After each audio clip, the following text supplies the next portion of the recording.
Bonjour et bienvenue. Cette capsule vise à vous aider pour compléter le formulaire de demande d'aide financière, initiative ministérielle, productivité végétale 2023-2025. J'attire votre attention. euh, Au départ, vous devez vous assurer d'avoir le bon formulaire. Vous avez donc l'année inscrite en haut à droite, 2024-2025. Parfait. Donc, il y a deux volets dans l'initiative productivité végétale. Le volet 1 vise l'amélioration de la productivité de la main-d'œuvre en production végétale. Le volet 2 vise donc l'accroissement du cheptel apicole. Donc, vous pouvez retrouver pour le volet 2 le formulaire sur le site de l'initiative qui est mis à votre disposition. Nous allons débuter avec la première phrase en rouge, donc des renseignements additionnels sous forme d'infobulles sont disponibles tout au long. Donc, vous en avez un exemple ici. Et vous avez aussi des informations complémentaires qui sont disponibles à la fin du formulaire avec des tableaux qui vous permettent de voir les projets qui sont admissibles et les conditions, tout particulièrement les conditions d'admissibilité que vous devez respecter pour que votre dossier soit reçu. Donc, vous avez dans la section 1, les instructions, on vous explique ce qu'est un dossier complet pour qu'il soit analysé, ainsi que on vous parle de la loi sur les renseignements personnels, ainsi de suite. Renseignements sur le demandeur, on vous demande donc d'inscrire le NIM qui est obligatoire et votre adresse, donc plutôt l'adresse du site principal de production de votre exploitation, qui est essentiel pour que vous soyez admissible. Le dépôt des demandes se fait en 2 temps.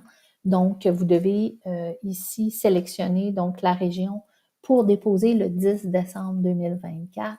Vous devez identifier donc la région qui est admissible pour le premier dépôt, ainsi que la région qui sera admissible, donc pour les régions admissibles à partir du 7 janvier.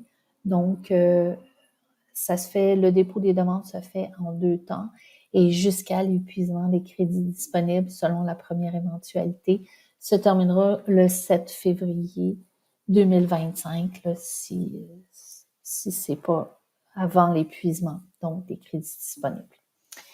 Les renseignements sur le représentant de l'entreprise, c'est donc à savoir si vous êtes un regroupement ou un organisme.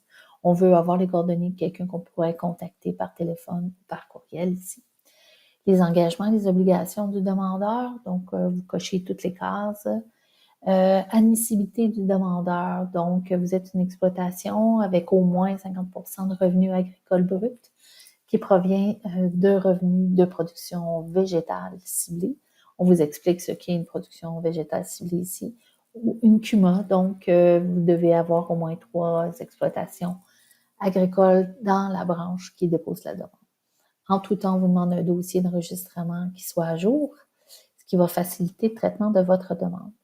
Admissibilité du projet, vous avez ici un résumé, donc les conditions d'admissibilité d'un projet. On vous demande d'écrire ici, donc, achat d'un semoir, par exemple, qui est le titre de votre projet. Donc, identifier les principaux secteurs, la culture qui est visée, le principal tâche que vous allez faire.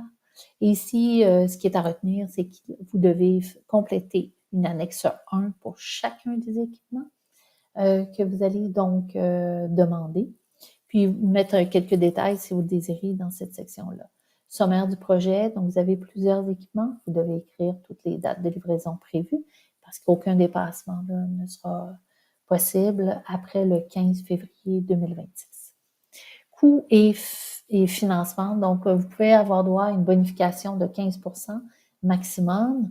Donc, dans le cas où vous feriez partie de la relève, vous auriez une CUMA, vous auriez une certification biologique ou feriez partie des régions périphériques qui sont nommées ici-bas. Donc, pour le coût total de réalisation de votre projet, on vous demande d'écrire l'équipement puis le coût avant taxe.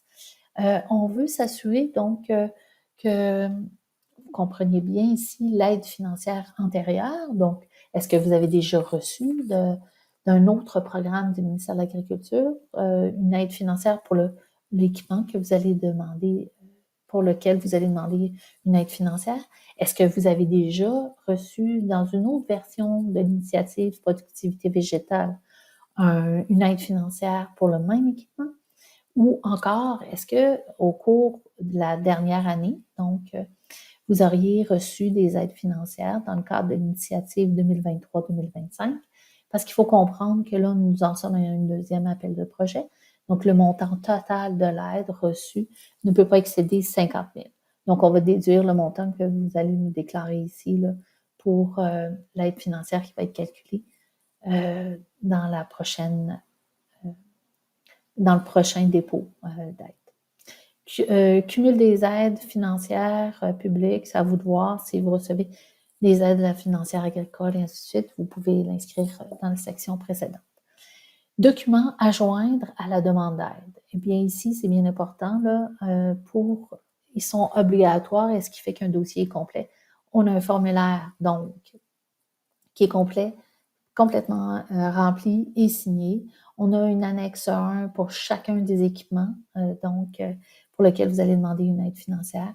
On a une soumission pour chacun des équipements détaillés, mais ça peut être aussi une preuve, ça peut être une preuve de prix accompagnée des informations équivalentes que vous allez pouvoir écrire aussi dans l'annexe 1, donc en détail. Il y a deux situations dans lesquelles le dossier va être complet seulement si votre dossier d'enregistrement est complet. Là, donc, pour la relève, vous devez déposer la copie du diplôme, dans le cas échéant, pour qu'il soit complet, au dépôt de la demande, bien entendu.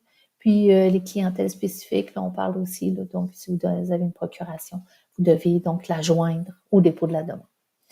Attestation, consentement et signature, on coche et on signe ici.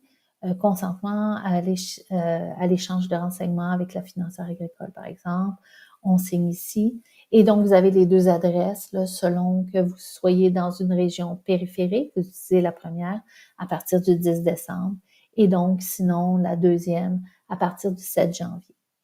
Vous pouvez envoyer par télécopieur. Vous n'aurez pas d'accusé-réception. Et dans le cas échéant, vous pouvez contacter en tout temps, donc une personne ressource au bureau du MAPAC pour vous assurer qu'on a bien reçu votre demande d'aide. Mais la majorité des demandes doivent être envoyées par courriel, bien entendu.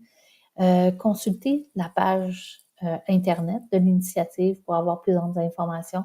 Si vous avez un doute par rapport à l'admissibilité de votre projet, le texte du programme y est présenté. L'annexe 1, c'est donc ici là, deux sections que vous devez, de conditions d'admissibilité générale qui sont obligatoires. Fait qu'assurez-vous de rencontrer avant même d'aller plus loin. Les informations sur votre achat. Donc, si vous n'avez pas de soumission, c'est ici que vous allez devoir transcrire le tout. Puis, le calcul de votre gain de main-d'œuvre d'au moins 40 heures, c'est ici que vous allez pouvoir l'inscrire aussi. La procuration dont je vous parlais précédemment, qui est adjacente donc au formulaire, et donc les informations complémentaires dont vous pouvez prendre connaissance ici, avec les deux tableaux dont je vous parlais tout à l'heure, donc exemple admissible ici de projet et non admissible, ou selon le principal secteur, puis le gain de main-d'œuvre, vous pourrez vous y référer selon le besoin. Donc, je vais vous souhaiter une bonne continuité et n'hésitez pas à nous contacter au besoin. Au revoir.